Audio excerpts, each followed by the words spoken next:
बिस्मिल्लाहिर्रहमानिर्रहीम। लाखों करोड़ों दुरूदो सलाम मोहम्मद मुस्तफ़ा सल्लल्लाहु अलैहि वसल्लम और आले मोहम्मद पर। मैं हूं उमर दराज गोंदल।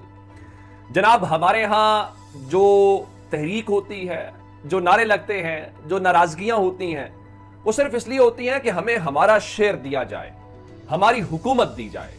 तो जनाब, एक बड़ा ड्रॉप सीन है, एक बड़ी अहम किस्म की तयनातियां हैं और एक गंदम का स्कैंडल है। उसमें ताकतवरों के जो मोहरे हैं, उनमें से लग रहा है कि एक की कुर्बानी बिल्कुल तैयार हो गई है और उसको बुलावा भी आ गया है। तो मैच बहुत इंटरेस्टिंग किस्म की सूरत हाल में दाखिल हो गया है। मैं आपके सामने आगाज करता हूं नंबर 1 खबर से, ड्रॉप सीन वाली। आप जानते हैं, मैंने आपको बताया था कि पीपल्स पार्टी डबल गेम खेलती है। पीपल्स पार्टी हुकूमत में भी होती है और पीपल्स पार्टी हुकूमत में नहीं भी होती। वो हुकूमत में होते हुए सदारत लेती है और जब उनसे वैसे पूछा जाता है तो वो कहते हैं जनाब नहीं, हम हुकूमत में नहीं है।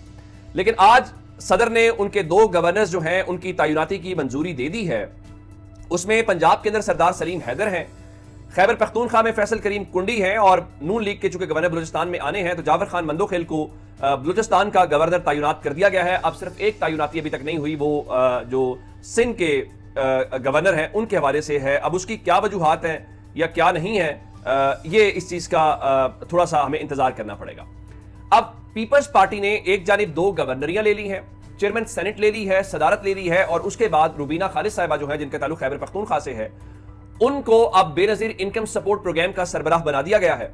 तो अब अगली खबर सुन लीजिए। वो पीपल्स पार्टी जो कल तक कहती थी कि अब हम शहबाज शरीफ के साथ नहीं चल सकते और हमारा और इनके चलने की बस की बात नहीं है, डॉन न्यूज के मुताबिक पाकिस्तान पीपल्स पार्टी ने इस शहबाज शरीफ की हुकूमत का हिस्सा बनने का फैसला कर लिया है।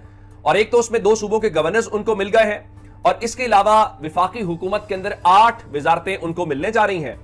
और उसमें इसके अलावा सिंध में भी जो इस हवाले से बताया गया है और मतलब उनको तकसीम इस तरह से किया जाएगा कि सिंध से 2 वजीर लिए जाएं, बलूचिस्तान से लिए जाएं और 4 वजारतें पंजाब से जो ताल्लुक रखने वाले लोग हैं उनको दी जाएं, ताकि जिसमें वजारतें वजीर भी होते हैं, मुशीर भी होते हैं, ताकि ये तासुर जाए कि हमने वो सारा कुछ किया। और उसके बाद जरा अगली दिलचस्प खबर यही होगी कि वो जो बिलावल जरदारी गालियां देते रहे जिस मुस्लिम लीग नून को, अब इब्तदाई इत्तलात ये हैं कि अगर वजारतें आती हैं तो बिलावल जरदारी दूसरी मरतबा वजीर खारजा होंगे और मुस्लिम लीग नून के वजीर खारजा वो होंगे।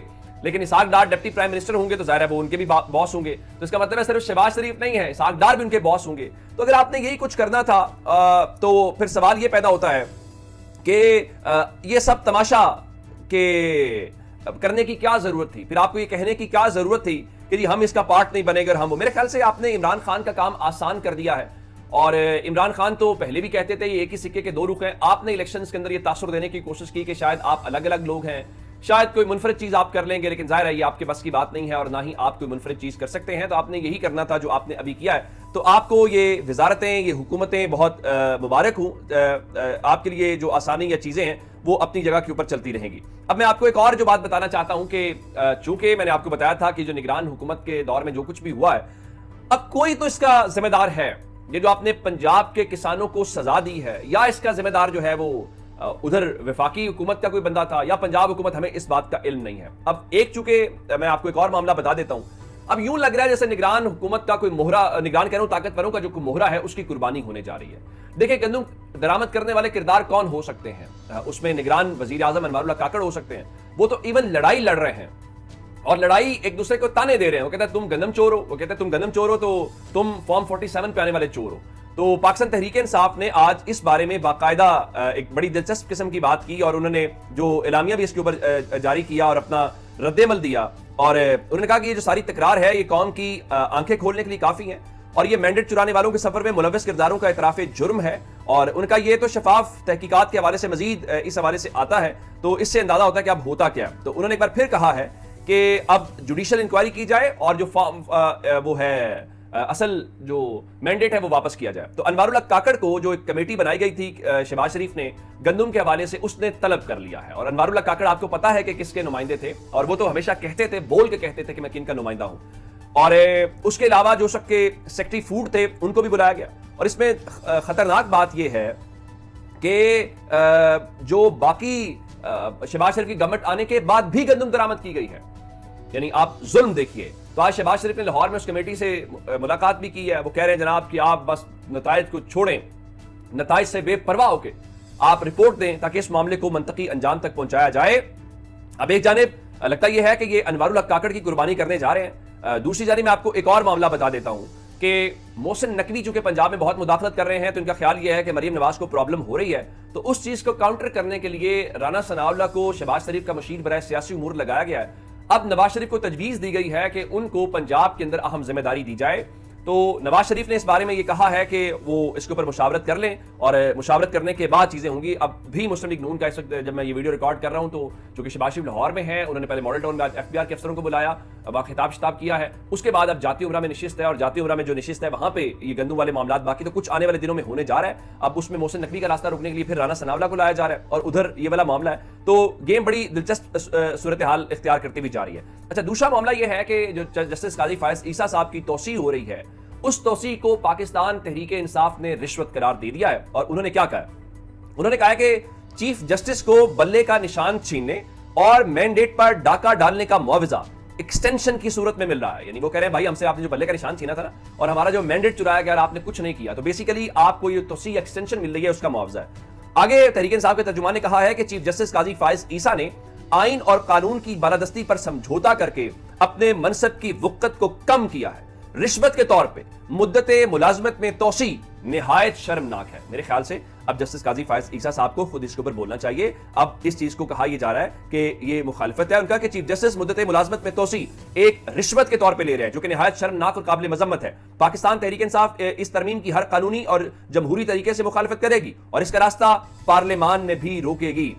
مزید انہوں نے یہ کہا ہے کہ اس چیز سے ہٹ کے کہ جناب پاکستان کا دستور ایسے کسی بھی مخصوص شخص کے لیے آئین میں ترامیم کی اجازت نہیں دیتا. اب اس کا مطلب یہ ہے کہ انہوں نے مزید کہا کہ حکومت نے پچھلے 2 سالوں میں ہر وہ فیصلہ کیا جس سے آئین اور قانون کی بالادستی کو نقصان پہنچتا ہے اور ادارے کمزور ہوتے ہیں. یہ بات درست ہے کہ آپ کسی ایک مخصوص شخص کے لیے ترمیم کریں تو پھر آپ کی جو انٹینشن ہے اس کے اوپر بڑے بنیادی سوالات ہوتے ہیں. اب اگر اس کو شرمناک کہا جا رہا ہے, اس کو رشوت قرار دیا جا رہا ہے, تو میرا خیال ہے کہ جسٹس قاضی فائز عیسیٰ صاحب کو آگے بڑھنا چاہیے, اور آگے بڑھ کے ان کو اس معاملے کے اوپر اب کہنا چاہیے کہ یہ ایکسٹینشن اگر آپ کریں گے بھی تو میں نہیں لوں گا, میں ریزائن کر کے چلا جاؤں گا. ورنہ میرے خیال سے جو باقی ایکسٹینشن لینے والوں کا, جنرل باجوہ کا کیا حال ہے, کیا کردار ہے, اس حوالے سے آپ باقی معاملات جو ہے وہ دیکھ لیجئے. اچھا, ایک خبر اور ہے, چونکہ اپوزیشن کا وفد لاہور میں ہے تو ہم لاہور کے حوالے سے آپ کو اپڈیٹس ان کے متعلق دے رہے ہیں. تو آج جیسے ہی وہ منصورہ سے نکلے ہیں تو اس کے بعد جو اپوزیشن لیڈر ہیں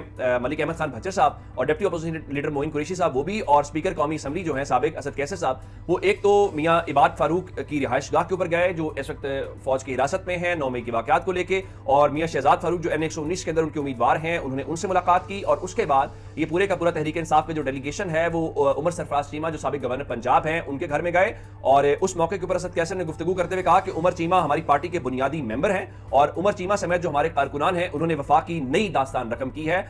9 مئی قریب ہے, اور پاکستان تحریک انصاف جو یہ ملاقاتیں کر رہی ہیں ان ملاقاتوں کا میسج بڑا واضح ہے کہ پاکستان تحریک انصاف اپنے لوگوں سے بھی پیچھے نہیں ہٹی, اور پاکستان تحریک انصاف اپنے کارکنان کو اون بھی کر رہی ہے, اور ایسا بھی نہیں ہے کہ پاکستان تحریک انصاف اس سے کچھ پیچھے ہٹ رہی ہو. اب بہت سارے لوگ حسن ایوب جیسے اب وہ ٹی وی کے اوپر یا ٹویٹر کے اوپر کہہ رہے ہیں جی ٹھیک ہے جی وہ عدالتی معاملہ محاذ سے کچھ لوگوں کو ریلیف ملا ہے, لیکن یہ ریلیف جو ہے یہ مزید نہیں ملے گا, اور اس قسم کی باتیں کر رہے ہیں. میرے خیال سے اب 9 مئی کا 1 سال ہو گیا ہے, اگر عدالتوں سے ان کے معاملات ابھی تک حل نہیں ہوئے تو بہت سارے لوگوں کی تو سزا بھی 1 سال نہیں بنتی ہوگی.